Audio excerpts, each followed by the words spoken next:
Saadettin Köpek. Kovulduğum saraya iktidarımla geliyorum.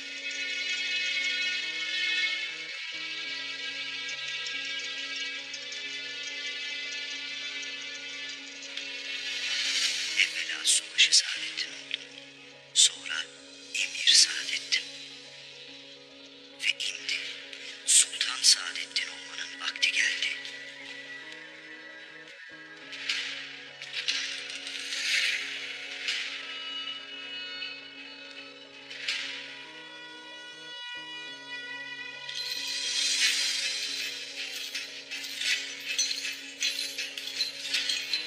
Biz hak yoluna üstümüze ateşten giysiler giyip çıktık.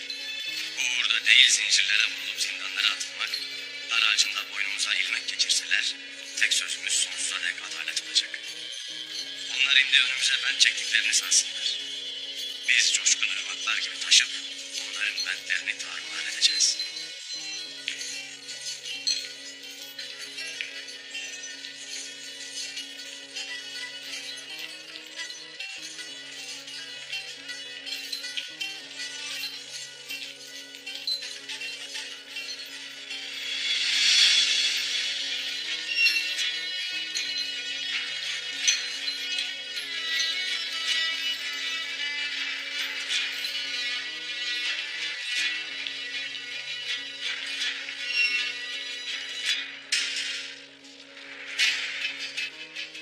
Adım adım yürüdüm. Ateş ve diken dolu uzun yolu.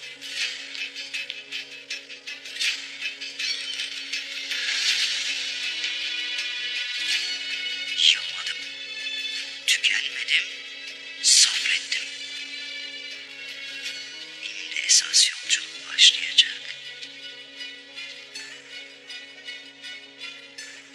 Mimar Saadettin en büyük eserini yaratacak. Devleti yeniden inşa edecek. Ali Selçuk, Sultan Saadettin'le devam edecek.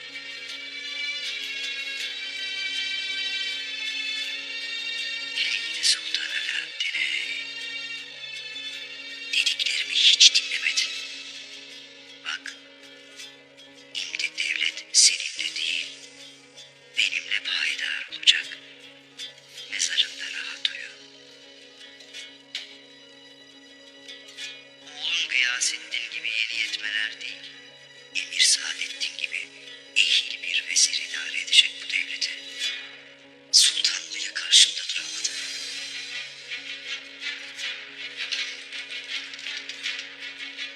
Seni benim gazabımdan kim koruyacak Ertuğrul? Seni de, bana da paramparça edeceğim. Emir Hazretleri.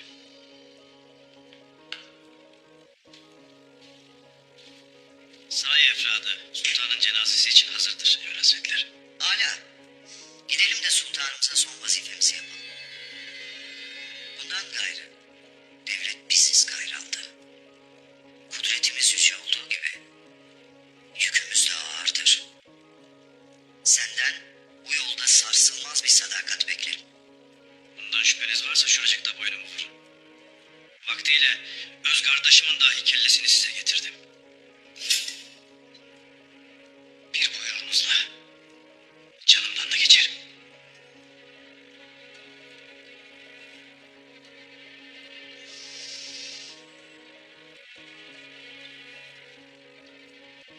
Bunu bildiğim için yanımdasın gayraldı.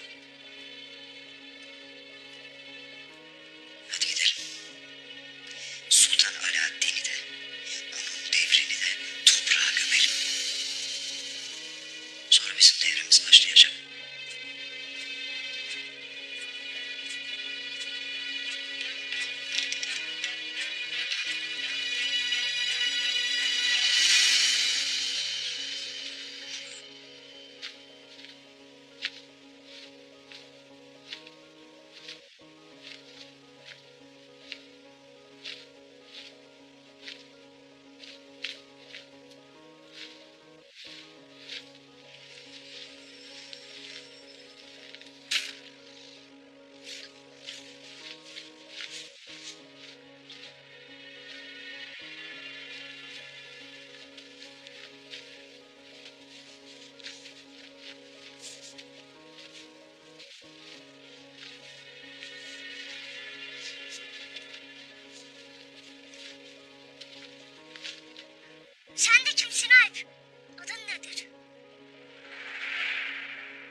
Ertuğrul gene yaramazlık etmiş Aymana.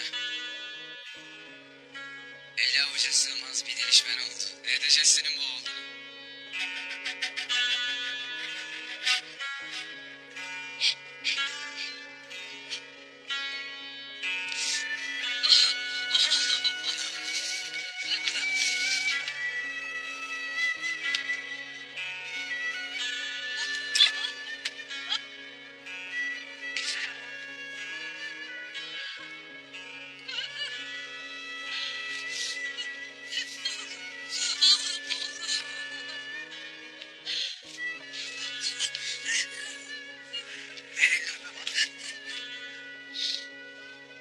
Karayaz yüzlü, kara gözlü oğlum. Seni getiren yollara kurban olayım.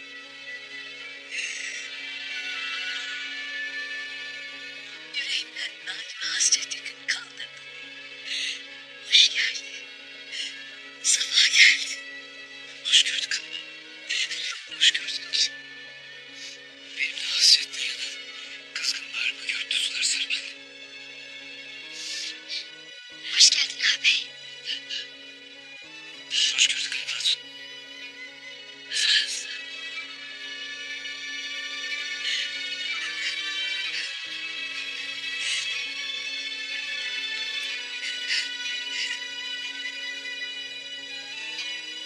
Savcı ardınızda mı budur Halime Hatun?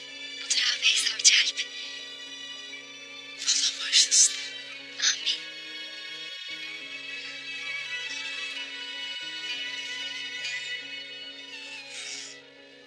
Rabbim yokluklarını göstermesin. Amin.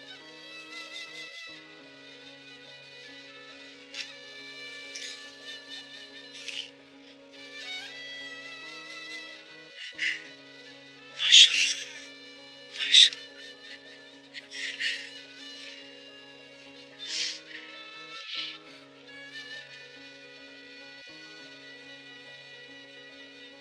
Gündüzer. Hele aç bakalım. Size hediyeler getirdim. Ağabey sen de oturasın yoldan geldin. Elini yüzünü yıkayalım. Gel oğlum. Geç şöyle. Gel. Buyur ağabey. Sağ ol.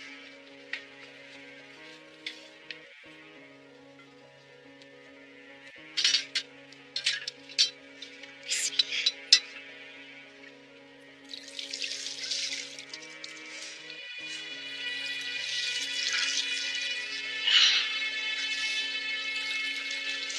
Sağ ol. Sağ ol.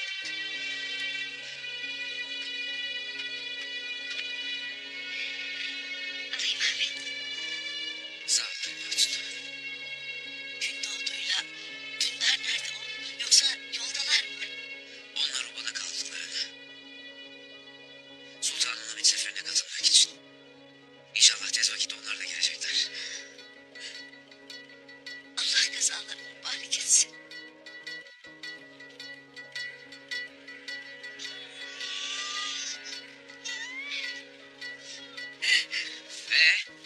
Nerede bizim delişmen Ertuğrul Bey? Av avlamaya mı gitti yoksa kefer avlamaya mı gitti?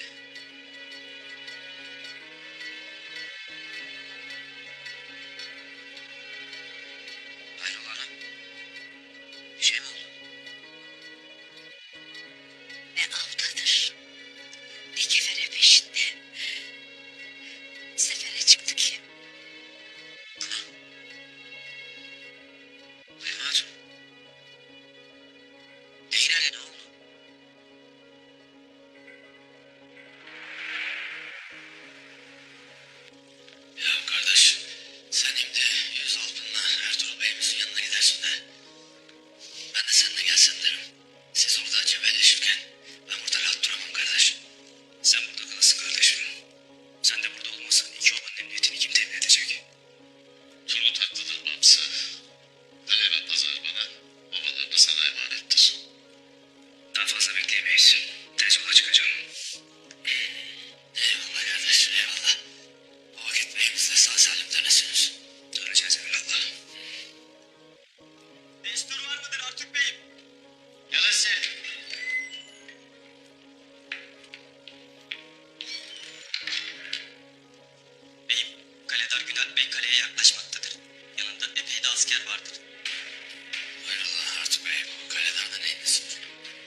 Bülent Bey değilim.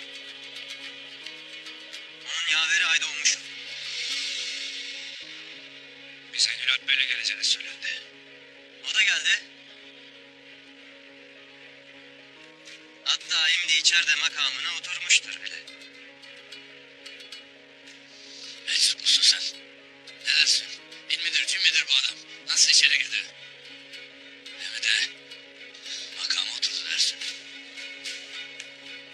Bülent Bey Şahin gibi uçar, kurt gibi sızar da kimsenin ruhu duymaz. İsterseniz gidin kendi gözlerinize görün. Sen burada bekle hele. Gidelim görelim bakalım. Bu kurt sızmış mı?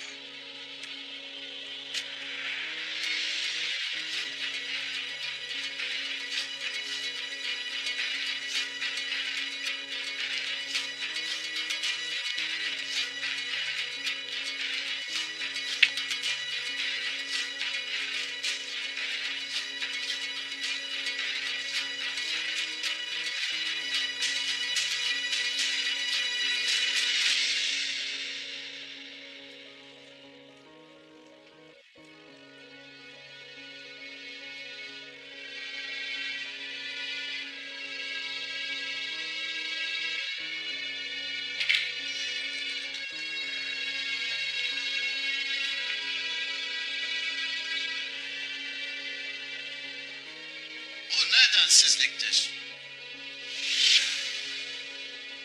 Uç beynin makamına oturmak da ne olur? Sen nasıl girdin içeri?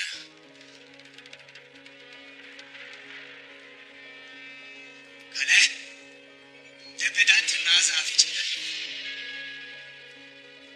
Böylesine mühim bir kale böyle mi muhafaza edilir? Ertuğrul bu kaleyi size nasıl emanet etmiş? Sen kim olursun da bu makama oturursun? Bunun hesabını ver. Haddini bil. Sana hesap vereceğim.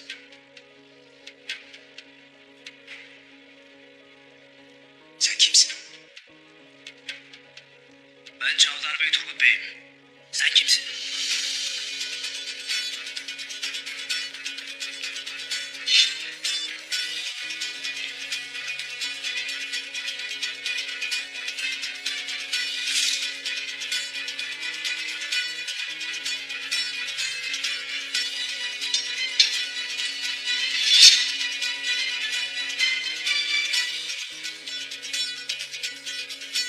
Ben buraya Emir Saadettin ve Atabey Altınova'nın emri, Sultanımız Gıyasettin Keyhüsrev'in fermanıyla Ahlat Kalesi'nden geldim. Gayrı vazife yerim burasıdır. Sen hangi sultanı dersin Kaledar?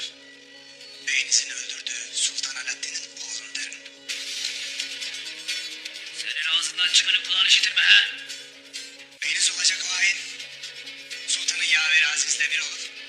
Sultanımızı katlettiler. Şimdi zindanda ölümü bekler.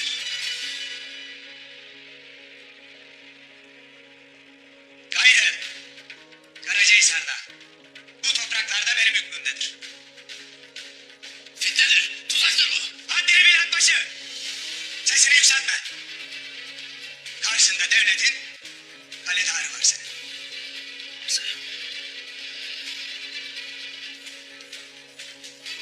Ertuğrul Bey'iniz sultanımızın yanına sinsice sokulup onu zehirleyerek öldürdü.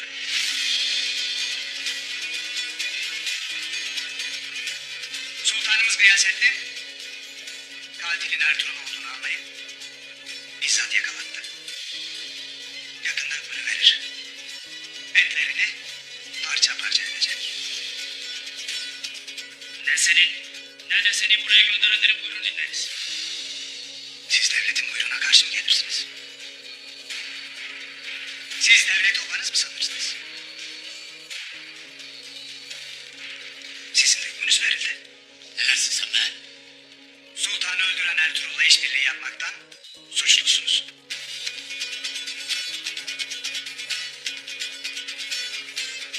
Askerler!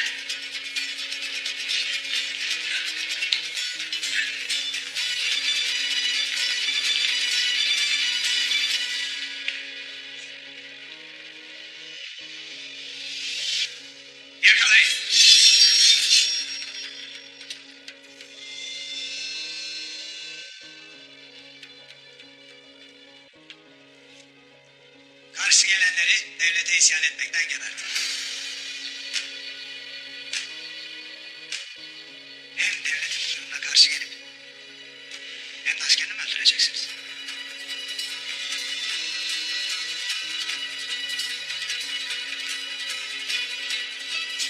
Hamsi. Turgut. Devlete kılıç çekmek bize yakışmaz. Bugün burada hiç kimseye Kayılar devletin askerlerini katletti dedirtmeyeceğiz. Bu bizi haklıyken haksız vaziyete düşürür.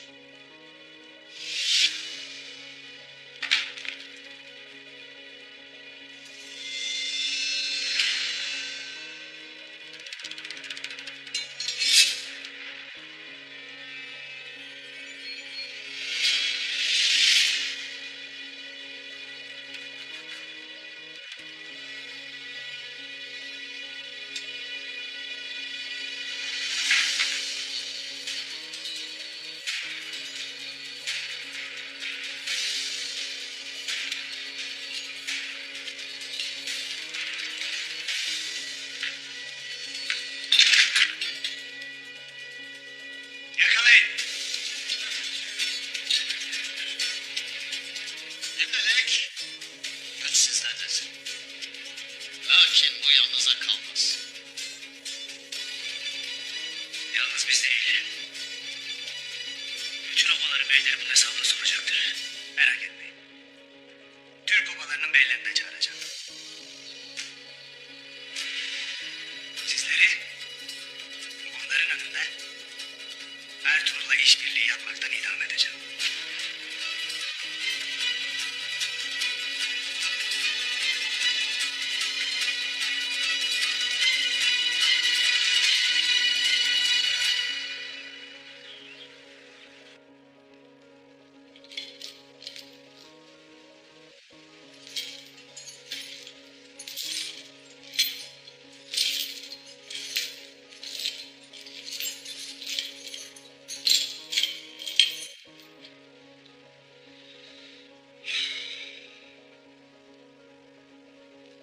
Hiçbir şey zoruma gitmez de beyim. Sultanımızı öldürmek iftirasıyla kara zindana da düştük ya. İşte bu içimi köz gibi yakar. Yese kapılmayasın Aziz. İftiralarla, ihanetle, fitneyle inşa edilmiş makamlarda safa sürmektense hakkın yanında olup kara zindanda olmak daha evladır.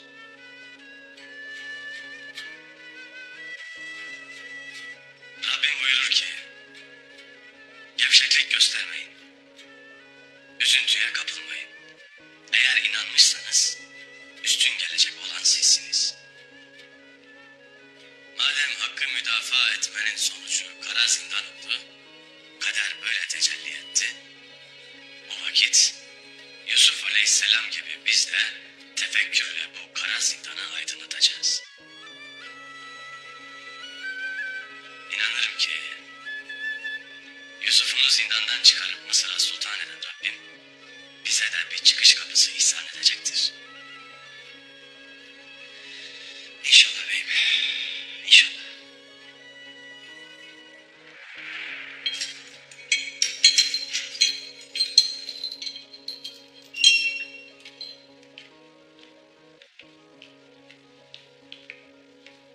Bizimle geleceksin Ertuğrul.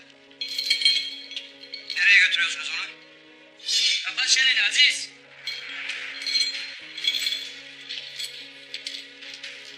Ertuğrul Bey'i tek başına hiçbir yere göndermem.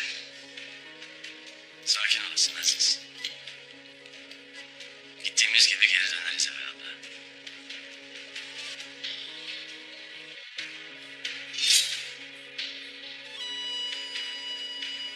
Hiçbir şey yapamazlar.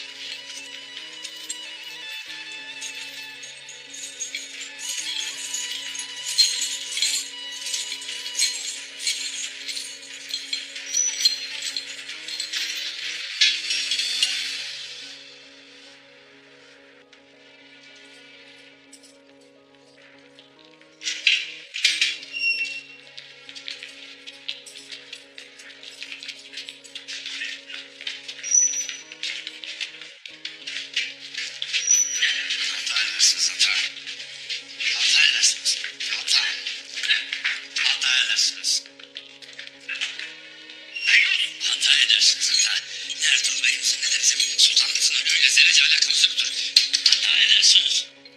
Kapa çeneni, fazla konuşma. Ya hata edersiniz. Saraydaki şeytanlar hem beyimizin hem bizim idam fermanımızı hazır etmişler. Ne yapacağım Artuk Bey? Öyle eli kolu bağlı bekleyeceğim. Büyük bir tuzağın içindeyiz babamız. Devletimiz de, babamız da, beyimiz de tehdit altındadır. Bu mesele öyle yiğitlikle, kılıçla çözülecek bir mesele gibi değildir. Kaledar Günalp. Emir Saadettin de Altınoba'nın emri üzerine buraya geldiğini söyledi. Fermanı da yeni sultan verdiyse... Emir Saadettin gönlündeki sultanı tahta oturtmuştur Turgut. O vakit devlet bitmiştir. Devletimiz bitmiştir Artuk Bey. Kuzgunlarla başa gelmiştir. Bu Altınoba denen adam kimdir artık bey? Sultan Gıyasettin'in atabeyiydi. Korkarım ki Emir Saadettin'le ittifak kurup beyimize kurulan tuzağa ortak olmuş.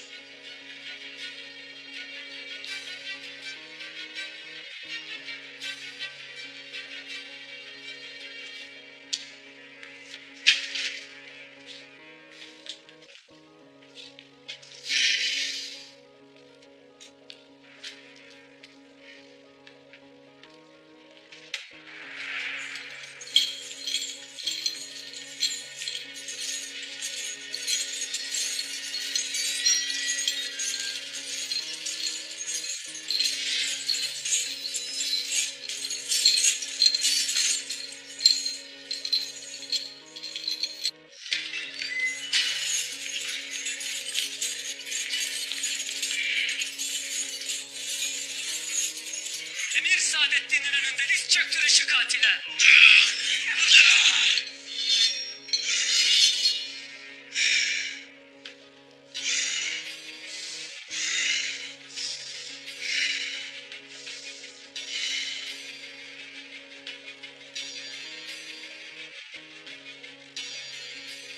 Makamının başına geçmenin bedeli sultanın canıyla mı ödendi?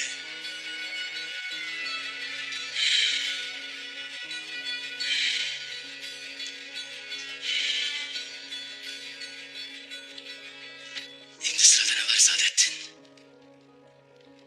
Sen varsın Ertuğrul.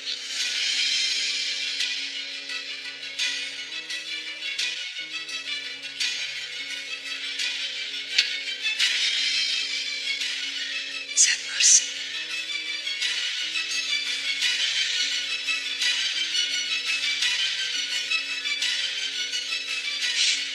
Bu kadar kolay mı sanırsın Ertuğrul? Bu kadar kolay değil Ertuğrul. Canına kıydığın sultanımıza çektirdiğin acıları misliyle çektireceğim sana. Sultanımızın cenazesini az evvel toprağa verdik. Şimdi sıra sende. Sadece sen değil. İşbirliği ettiğin kim varsa ölecek. Hepsi cezasını çekecek. Sözlerin nereye varır Saadettin? Böyle melun bir işe tek başına girmeyeceğini iyi bilirim Ertuğrul.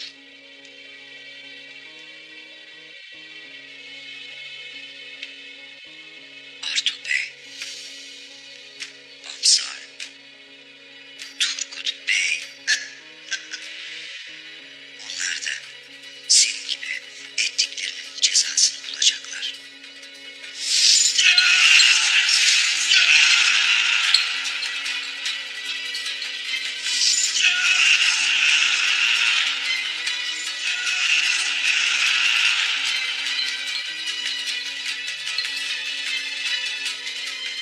Sana bunların bedelini ödeteceğim Saadettin.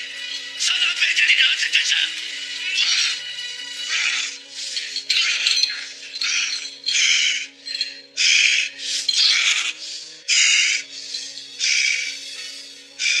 Nasıl?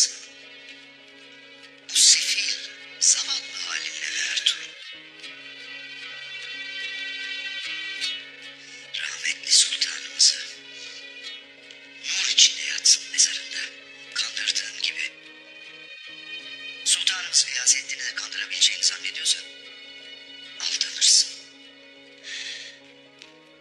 Gayrı sizden her şeyi beklerim.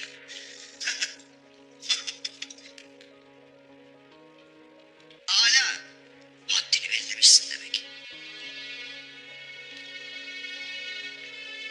Ya bana ettiklerin, ha? İftiraların, haddini bilmeden beni saray erkanı önünde aşağılamaların. Bunları unutacağımı mı sandın Ertuğrul?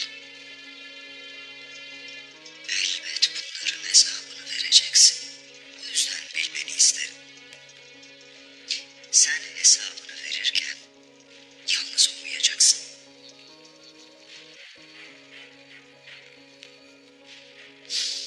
Sultanımızın fermanıyla Uç Beyliğin elinden alındı. Fethettiğin Karacahisar Kalesi'nin başına Kaleder Günalp Bey atandı.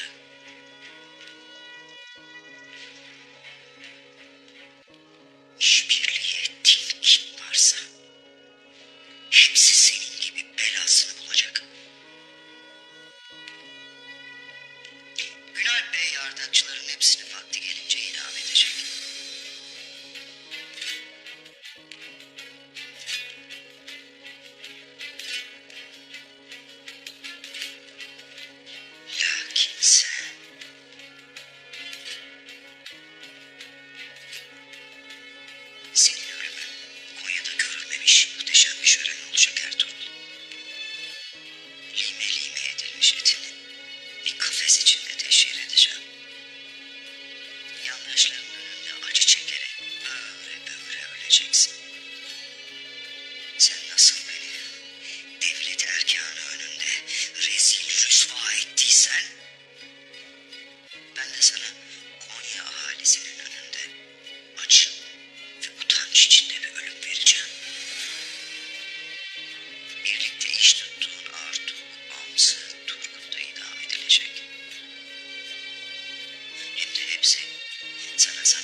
acıyla vakır olunur sultanım.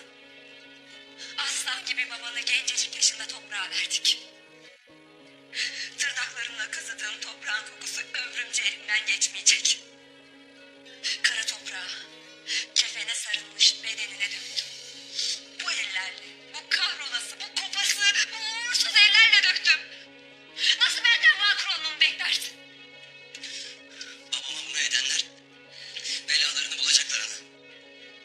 Sultanım. Söyle bana. Onlar hala buradayken, bizim sarayımızdayken, hala nefes alırlarken benim bu olduğumu görmez misin? Ertuğrul her nefes alışında bir daha, bir daha, bir daha diri diri bu saraya gömüldüğümü bilmez misin? Ölmek Ertuğrul için kurtuluş olur ana. Ona bu cihanda da öte cihanda da kurtuluş yok. Ertuğrul'un cesedini parça parça etmekte niye naz edersin sultanım? Ertuğrul'un çürümüş etini Konya sokaklarında niye gezdirmezsin? Niye çürümüş etini kurda kuşa yem etmezsin? Niye? Niye? Ana! Yapma. Yapma. Sultanım. Sarayda, sokaklarda, fethettiği göklü şehirlerde tebaası omuz omuza savaştı. Bu yiğit askerler senden intikam beklemez mi? Neden hala durursun? Herkes senden intikam bekler o mu? Baban mezarında huzur bekler. Ya sen? Sen anca ananı öldürürsün. Yetmez mi? Yetmez mi bu şüphelerin? Yetmez mi? Yetmez mi?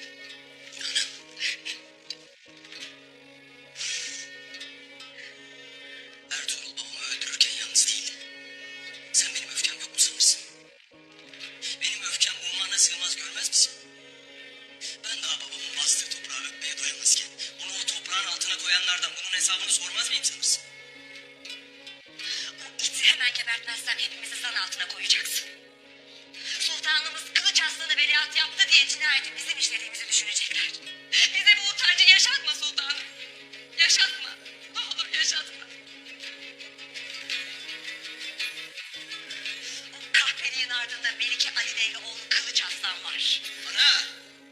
Sen ne dediğini bilir misin? Kılıç Arslan babamın veliahtıydı. O sultan olacaktı. Lakin ben sultan oldum. Devlet erkanı emirler beni sultan yaptı. Şimdi de bana. Neden onlar böyle bir şey yapsınlar? Sana Ertuğrul'un ardında kim var öğreneceğim dedim. Ama kardeşim de anası değil. Onlar katil değil. Bunu böyle belli etsin. Benim intikamımdan bırak hainler konusunda. Biz değil. Sen de artık kendini topla. Vakti geldiğinde Ertuğrul'un hükmünü vereceğim. Bana yakışan da budur.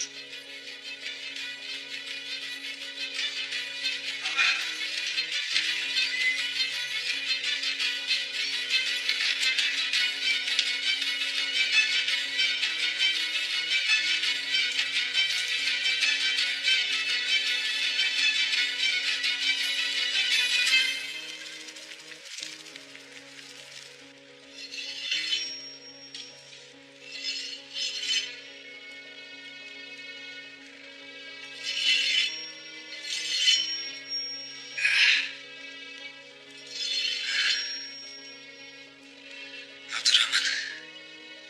Ben çok daha iyiyim. Yaralarım iyileşti.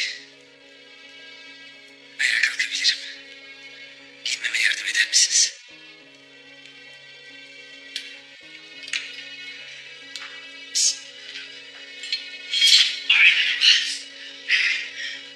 Sağ olasın.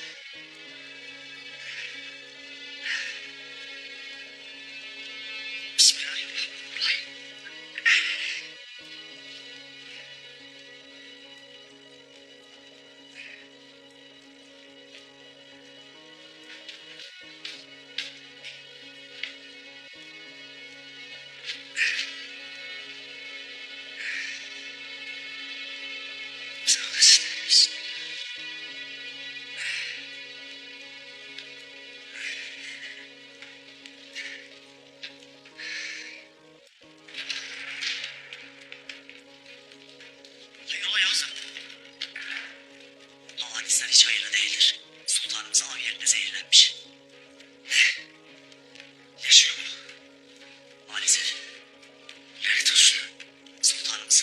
saadetine kavuştu.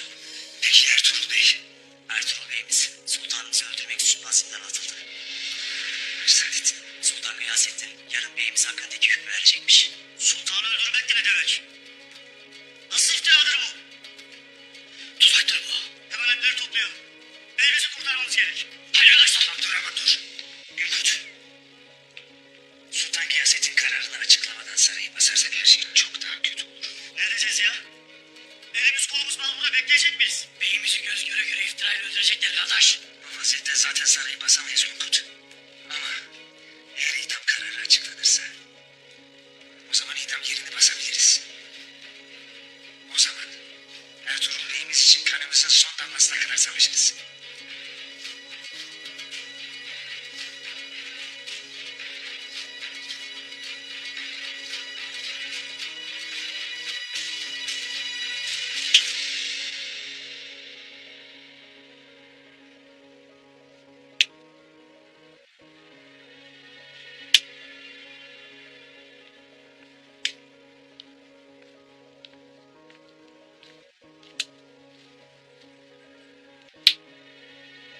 Muhabiri Hatun. Ertuğrul belli ki sultanımızı sözleriyle zehirlemiş. Şüphesi gözlerinden kanlı bir irin gibi akar.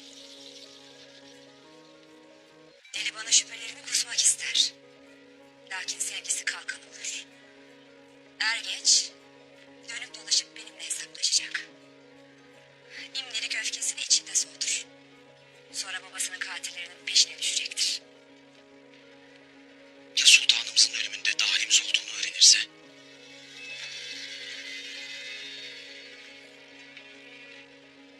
Bunu hiçbir vakit öğrenemeyecek. Öğrense dahi devletin ve saltanatın bekası için susup yutmak zorunda kalacak.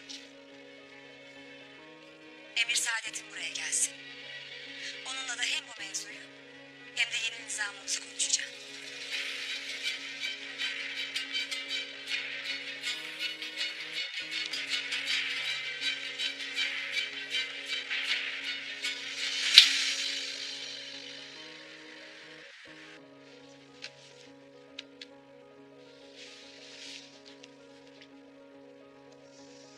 Sağ salim dönüşsünüz oğul. Dualarınızı eksik etmeyiniz hanım. Destur var mıdır Haymana? Gel. Hayrola evladım? Ertuğrul Bey mi? Sultanımızı öldürmek suçundan sarayda zindan atmışlar.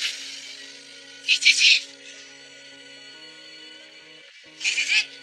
Sen ne dediğini bilir misin Alp? Kim yapar bunu? Yeni sultanımız Gıyasettin Keyhüsrev.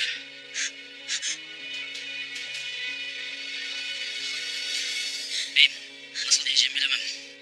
Kaleye sultanın gönderdiği Kaledar Günalp Bey, Artuk Bey, Turgut Bey, Hamza Alpaşımı Ertuğrul Bey'le bir olduğu için zindana attı. Onları da idam edeceklermiş. Yarabbi. Nasıl olur bu? Nasıl olur?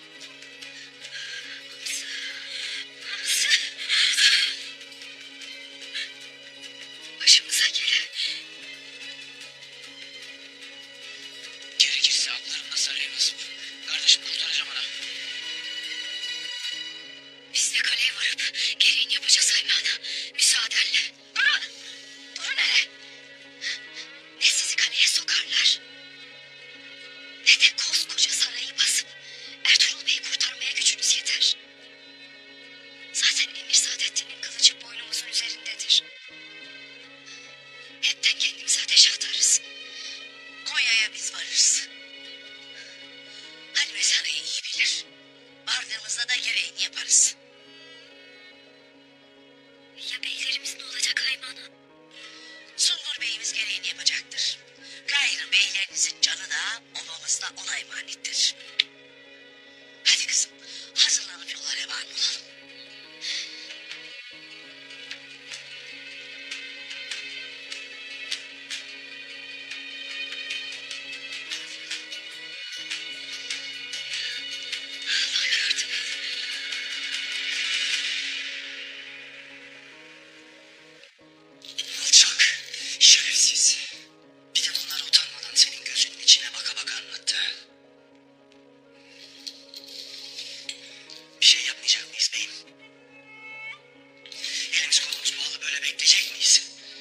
izniyle çareler tükenmez Aziz. Bu ahvalde tek bir umudumuz kalmıştır. O da Sultan Gıyasettin. Babasını senin öldürdüğünü düşünür beyim. Bu nasıl umut ola? Hayır. Hayır. Hayır. Hayır yeter. Yalan söylersin. Bu söylediklerin hepsi yalan. Öfken kadar acın da güçlüdür şehzadem. Senin elleri kanlı hainlerle bir olduğunu sanıp devletimiz için endişe ederdin. Çok şükür ki indi akan bir su kadar ari olduğuna inanırım. Sen benim ruhuma sızan bir şeytansın. Dilimden dökülen iftiralarla, yalanlarla beni kahredersin. Sus dedim sana. Sus. Dilim hakikati söyler şehzadem. Bilesin ki hiçbir şey hakikatten daha acı verici değildir. Şimdi babana yaraşır bir şekilde güçlü olasın. Olasın ki devletimizi hainlerin, soysuzların dişlerinin arasından çekip kurtarasın. Senin çakal dediklerin benim anamla atabeyim. Lanet olsun sana Ertuğrul. Seni öldüreceğim. Yemin ederim seni öldüreceğim. Akacak kanım hakikati örtmeye yetmez şehzadem. Sen ne dersin be adam? Benden hakikati istedin. Ben de sana hakikati verdim. Sözlerim hakikattir. İster beni öldürürsün, ister hakikatin peşine düşersin. Takdir senindir.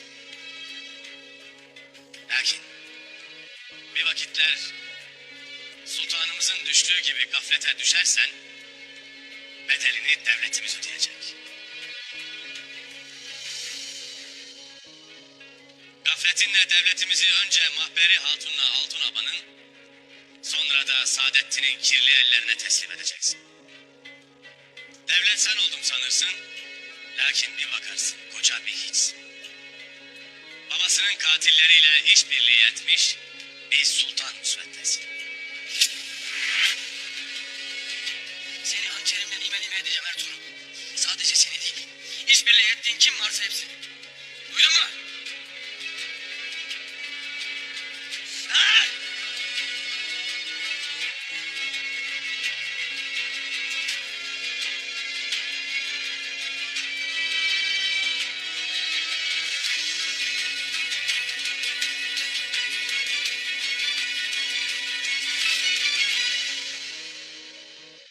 Şehzade Gıyasettin'in bu kadar ağır bir yükü kaldıracağına inanır mısın?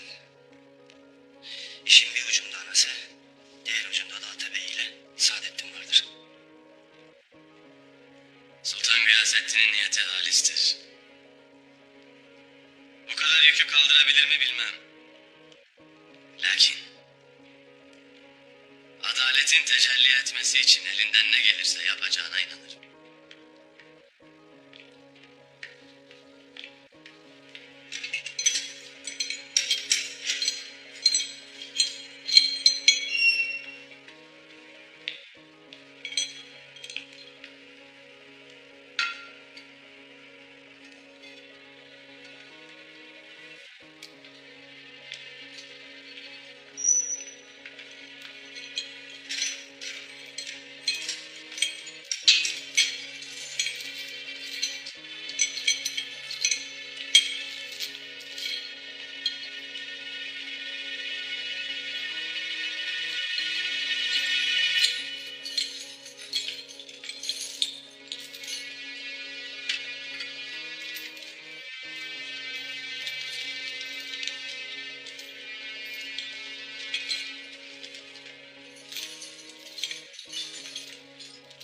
Bu mektubu kardeşlerim göndermiştir beyim. İstediğin malumat da bunun içindedir. Hele okuyorsunuz siz ne yazar? Çarşını yerine Nasrettin Ali, Emir Saadettin'in kölesiymiş. Saadettin onu sultanımıza hediye etmiş. Akabinde de Saadettin sayesinde devlet kademesinde süratle yükselmiş.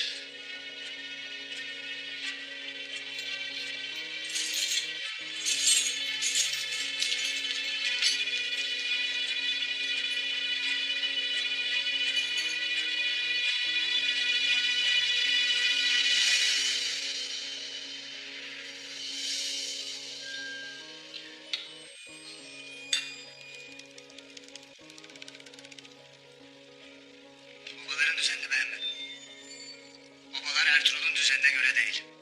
Benim düzenime göre tekrar yerleşecek. Çarşıda da kalede de bir tane alp kalmasın. Hepsini çıkardık. Her yer bizim hakimiyetimizde. Hala. Yarın idama mani olmak için ellerinden geleni yapacaklar. Elinizden gelen her tedbiri alın. İdam yerinde de ahali kılığında adamlarımız olsun. Emredersiniz. Civardaki oba beyleri kaleye geldiklerinde Ertuğrul'la iş tutan o hainlerin idamına tanık olacaklar.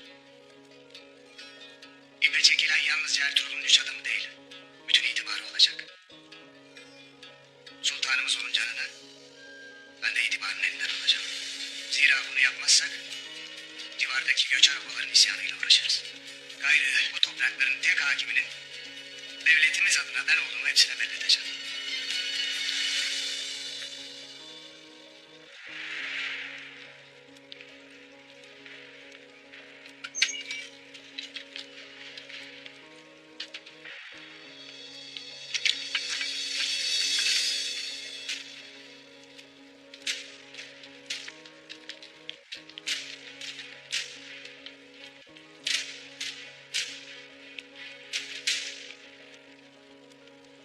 Kimsin sen?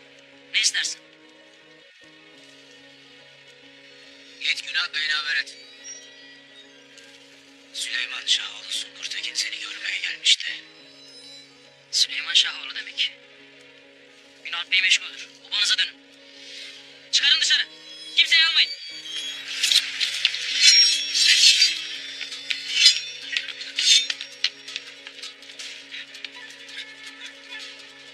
Dur! Dur!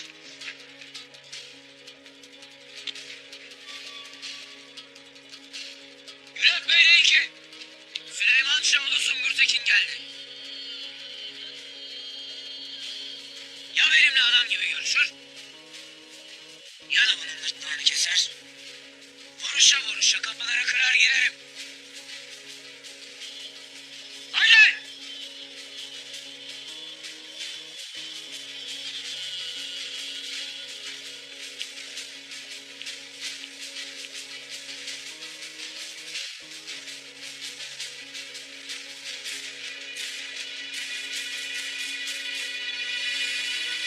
Hristiyan ahalinin ileri gelenleri Ertuğrul'a hayli itibar eder. Ona kayıtsız şartsız itaat etmişler. Ben çok kale idare ettim Aydolmuş. Bunların dilinden iyi anlarım. Bize daha fazla sadık olacaklar. Tez vakitte huzuruma çağırın ki onlar da artık Ertuğrul'un olmadığını bilsinler. Destur var mıdır? Gel.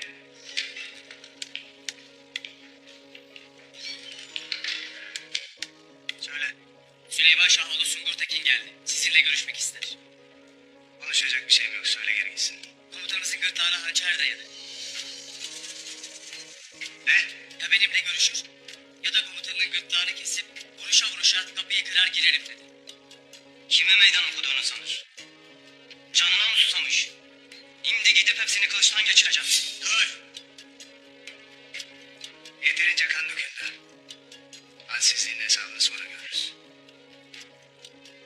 Söyleyin şuna gelsin.